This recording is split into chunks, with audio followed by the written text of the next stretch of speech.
Handa ka na ba? Ito ang kasinungalingan mo sa hapon at gabi mo. O bakit mag-isa ka? Asan yung kakambal mo?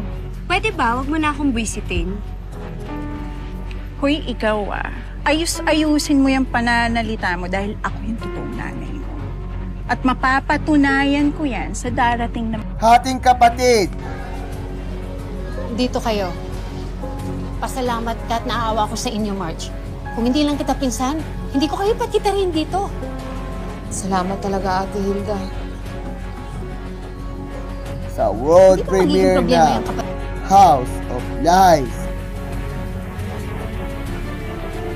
She took care of you when you were in the coma. Hindi nga siya umaalis sa tabi niyo eh. She devoted everything to you, Dad. Tapos sasabihin mo sa kanya ngayon, Uli ka, Iha.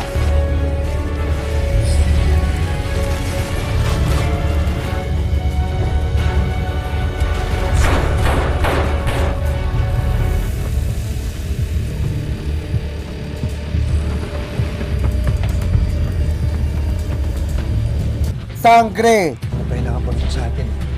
Alin dyan? Simplehan mo lang, baka malata ka. Yung coach dyan sa labas. Simplehan mo lang. Simplehan mo lang ba?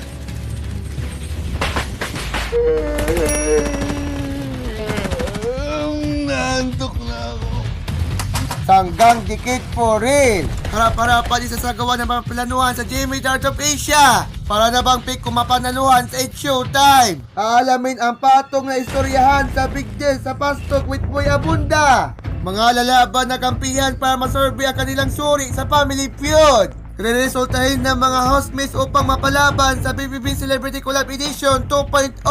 Hindi maaninag, ang dapat ay solid yellow line bago sumampa sa Rojas Boulevard Crossing EDSA flyover sa Pasay City. Ang kupas na linya pa naman ang dahilan ng paninita sa isang driver na sumubok dumaan sa lugar na anyay tila sadyang ginagawang trap. 24 oras. Pati po kotse, nagyelo na dahil sa tindi ng lamig sa Atok Benguet at maging sa iba pang panig ng bansa, lalong bumaba ang temperatura. Saksi, araw-araw at gabi-gabi, isa lang ating tambayan sa ating GMA Afternoon Prime at GMA Prime!